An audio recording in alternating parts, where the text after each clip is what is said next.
Design Salvation, episode 47. This is Design Salvation, your lifeline to better design with Dixie and Annie. Our mission is to share our conversation with you so we can all elevate our work and lifestyle.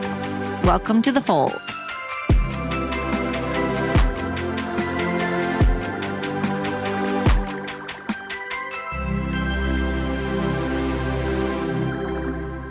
Hey, y'all, it's Dixie Stark. And Annie Lundquist. We're Design Salvation. And we know that you are design curious. You better be if you're listening to us. Holy big truck going by. That's a big truck going by. I don't know what in the world that was, but that's okay. We'll just kind of hesitate here for a minute. I'll take a sip of this delicious beverage. So this is a new one for us. We were branching out from our Drinking French book by David Lebovitz.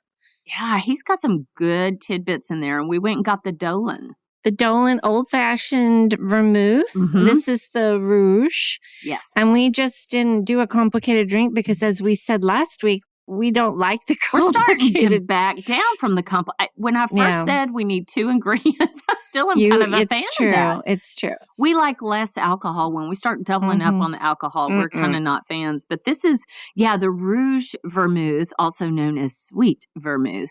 We tried the dry. But the dry was fine too. We ended up making our drink with the sweet, and it's we just added the soda water, and then we added a little orange and one of your special cherries, Italian Luxardo. Oh my gosh, we have to link to those. Oh, those were so good. They I saw that on a video. They are really the difference. Because they are actually soaked in more of a cherry liqueur instead of just syrup. They're delicious. And they're really the bomb. But they're expensive, aren't they? They're kind of spendy. One little jar was $20. Woo. Mm-hmm. I'm just saying. Don't indulge too much. Yeah, don't indulge too much. But they look so pretty in these glasses because the cherry went to the bottom. And I think what it a looks little very treat. Sophisticated. It is. I It's quite so like elegante. But anyways, it's all good. Mm-hmm. All right, what's going on, sister? What should we? Okay, well, you know what? I got to go to my first site visit in like weeks. Nice. Holy moly, it was crazy. That must have felt good. I mean, y'all, I have reviews to buy masks because I haven't needed one, because I haven't been anywhere to need one.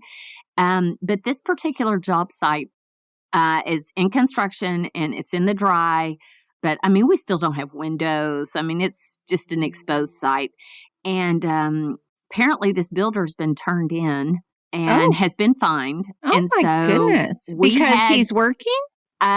Because there's all these strict rules that have been put upon, for lack of a better way to describe it, but have been implemented as a way to return back to work for residential projects. Mm-hmm. New construction, that is. And apparently, I don't know, somebody told, which whatever. And so they have to be compliant with that. And that includes, wearing your face mask and all that. So I showed up today looking like a cowboy with a bandana. Well, there you go. There you go. Anyways, but it was so good to get back to work. And it was so good to be working with the team. The project manager was there. The builder was there. Everybody was there and it was really fun. That's great. So that was good. But because that's the thing that's lacking. Like you can work from home a lot, but you will not get an adrenaline rush or this creative mojo going. So good. And it wasn't an easy meeting. I mean, I was there for 3.5 hours. It wasn't an easy meeting. We had some confrontation and when I say that, I'm just, disagreements about what we think needs to happen in the space. Nothing bad. It's just typical stuff. But I was just so happy when I got in the car. I was like, oh my gosh, what? This is so great. Yeah, it doesn't feel like you're working in a vacuum. I know. And so it got me thinking, though, I have a project right now where I'm doing mostly furnishings. And as you very well know, the furnishings, because they're non-essential, are one of the last things to open up. And of course, for those of you that are listening, that don't know, we're in Washington State. We got listeners all over the world, so we got to tell them where we're at and what we're doing.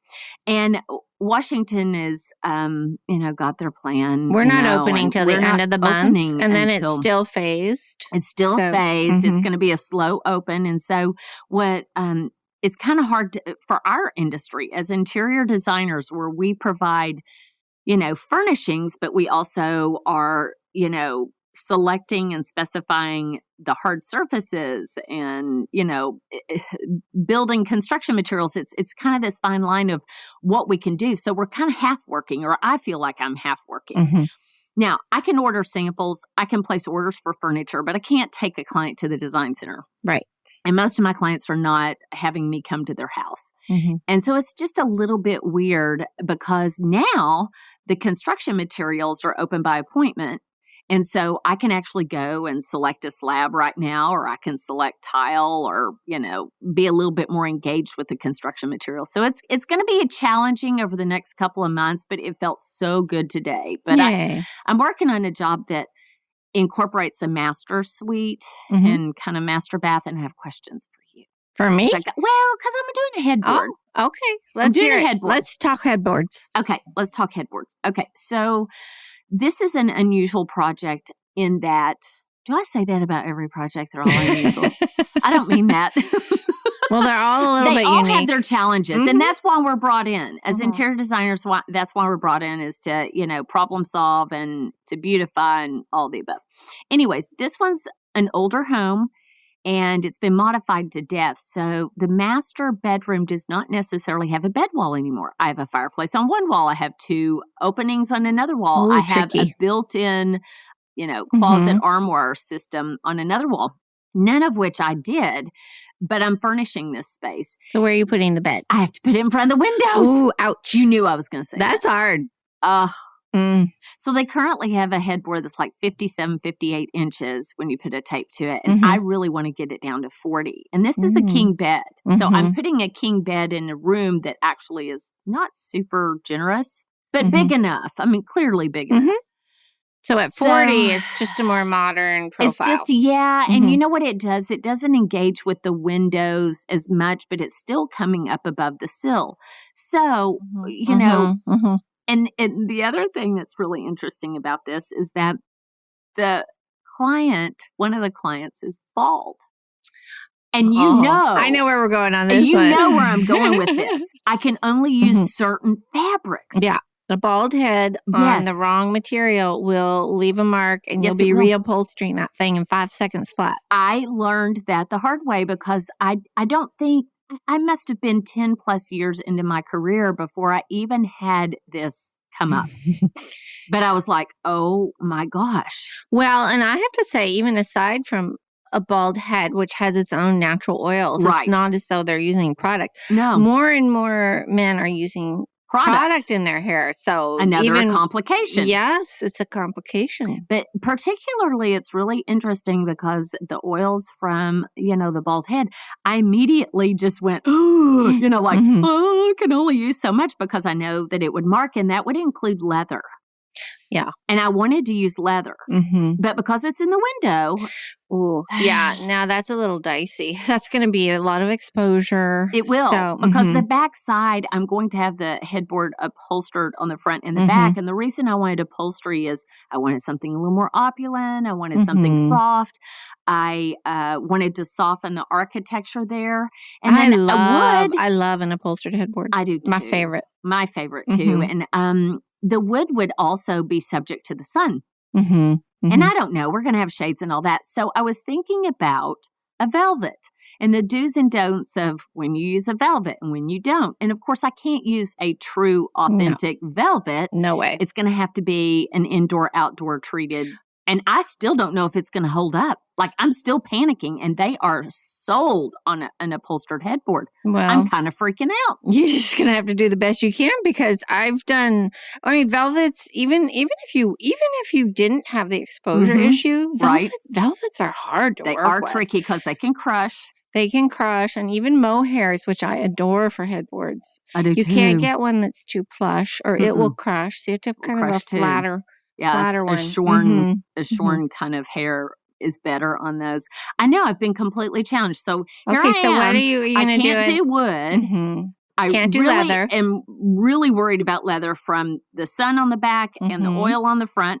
And so now I'm down to an indoor-outdoor fabric, and I really, really want like a very, very low-profile velvet. Do you think I'm safe? That's a great solution. Oh, yeah.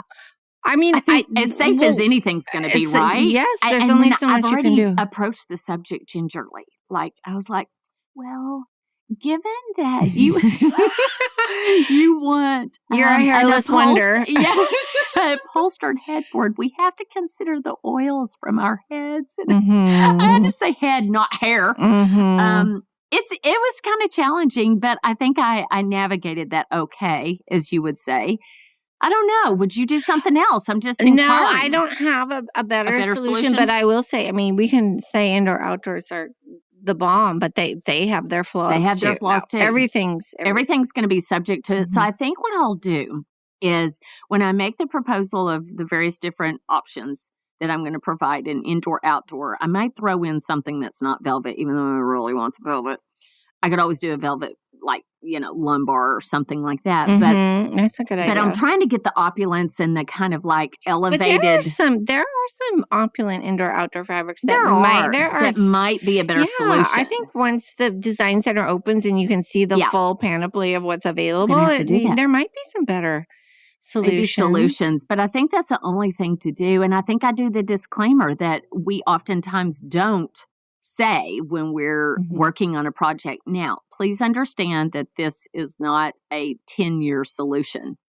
I think that is true with so many things that we install. We'd love them to be a forever solution, but it's not possible if we want to have them look really luxe and great. And I know from this particular issue, I have the same problem with my husband who has very little hair. Mine too. And we have these linen slip-covered chairs. I mean, thank goodness they're slip-covered, but you can put your head on them. They're tall enough. They're tall enough. Oh, they're club chairs. Yeah. Nice. And so we do have that issue. Yeah. And I have to get them cleaned. Because it just leaves some marks. It's something to think about. So if you haven't worked with clients, you're a young designer and you haven't recognized this problem.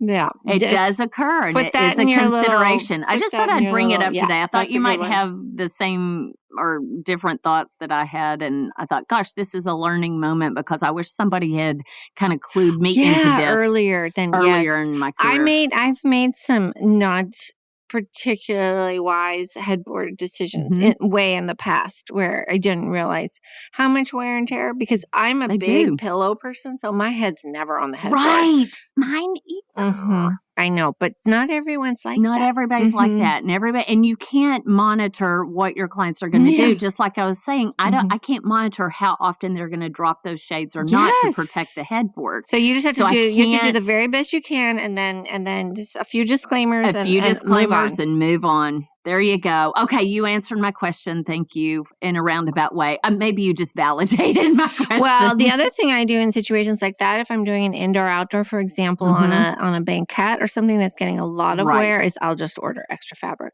Very wise. And I think that that's another good tip is say, hey, you know what? We're going to do this. It only requires 3 to 4 yards. Let's just order some extras so that we can actually reupholster this when the time comes, because you're going to want to keep your scheme for longer than a couple of years. Exactly. And then we have it and we're good to go. Yeah.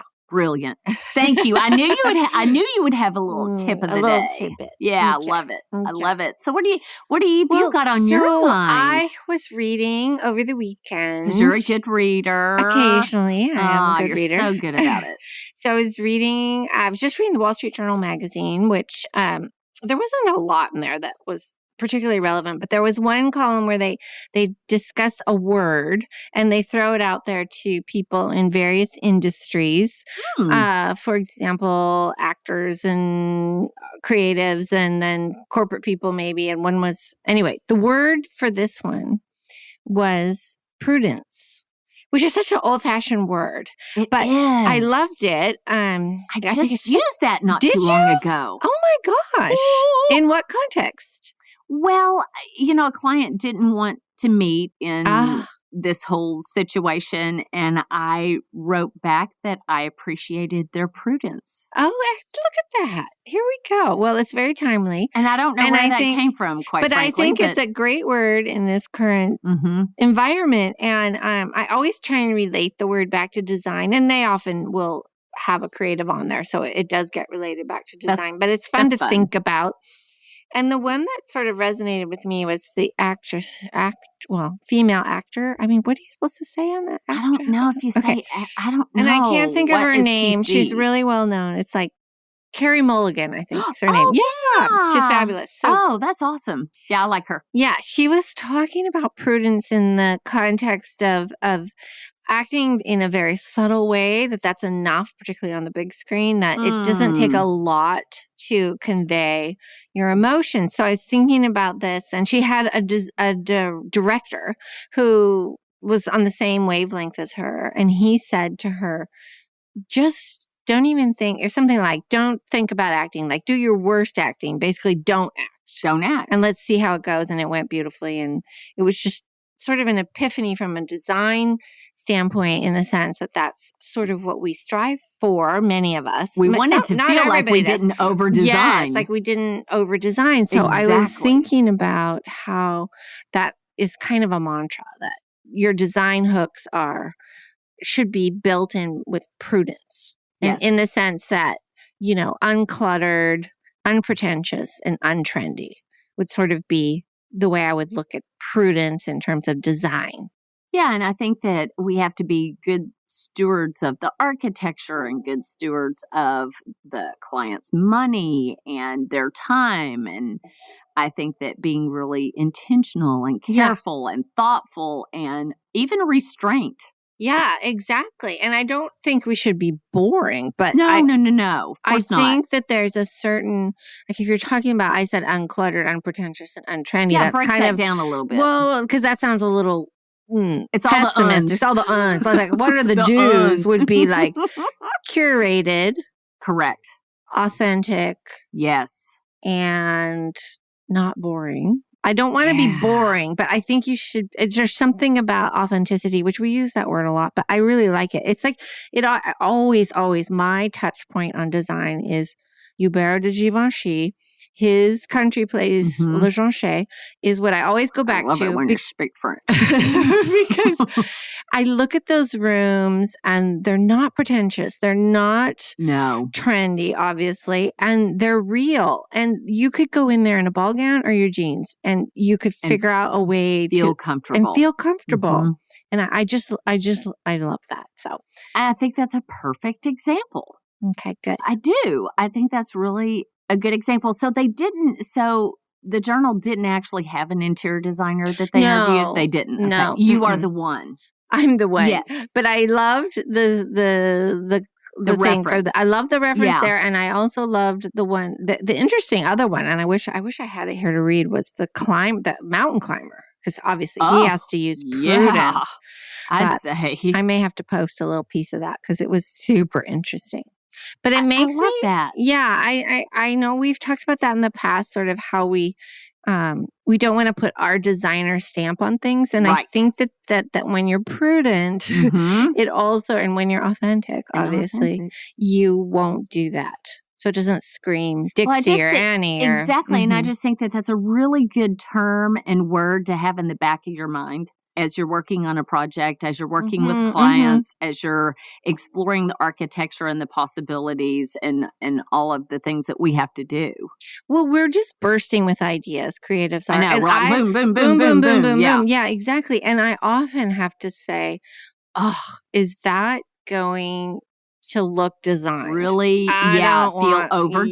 Yeah. And overdone. It's a constant question. It is a constant challenge. I can come up with a million great ideas, and then when you really parse them out, they're not great. Well, or they're too much. They're too much. They're overwrought, or you have to just peel that down to the very first layer of the idea, so that you can just do it really subtly. Yeah, that's so true for a lot of things in our lives, but I think that is just a brilliant way to think about it. Well, it's so sort that of it keeps you in check. Keeps you in check. And I think it's really important that we're always in check. And I see this exuberance with fabrics, which I love to see that people and are wall coverings. Yes, but there's still coverings. Like, just make sure you're doing it right. And it's like when you look at an Axel Vervoet space and it's completely stripped down, in a way you can't live there. Right. But it's so magnificent. So it's that fine line. It's that We're fine always line. walking. We're so. always walking on the fine line. I love that. Yeah, it just it strikes a chord. Okay, so on a whole other topic. Oh, okay. You've got me like off into this I know. never We're land over of that. prudence. Now we're on okay, to the next okay. thing. Here we go. Ooh, you're just full of ideas. Okay. My friend Dot came over the other day, and she is the executive director at the Cystic Fibrosis Foundation. So she works in nonprofit, and I don't think I ever knew that. Yeah, she's fantastic. She's been there 30 years. Bless her heart. Whoa. Yeah, she's committed. That girl. So I worked with her for 6 years, way back in the day, and we had a beautiful working relationship, and our friendship sort of spawned out of that, which was great. But one of the things that doesn't surprise me. One of the things I always loved about her was she's always striving to do better in a really concrete way. Not like in a, I want to, it'd be nice if I could blah, blah, blah, do this and do that. It's She's more, being real about it. Yeah, it's like action oriented. So we created back in the day an accountability group, but we were the only two in the group.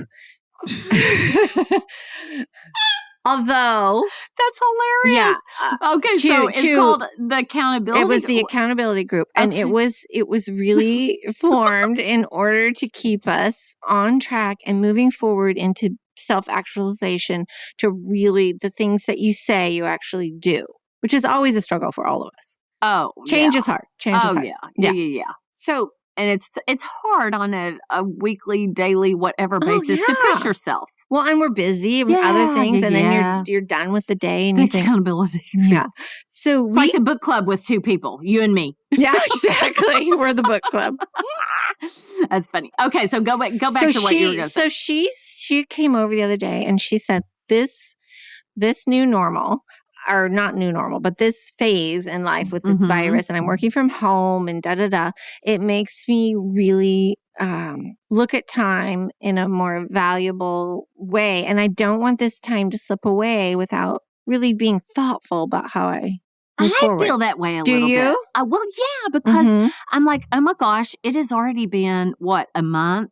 And I'm not lying. I have worked the entire time. Yeah, you have. But I've also had a lot more downtime than I normally would, because Jay and I are not going out to eat at night. And, we're not seeing people. Right. And, Saturdays and Sundays are really, really free. You can't go to church. You haven't been doing anything.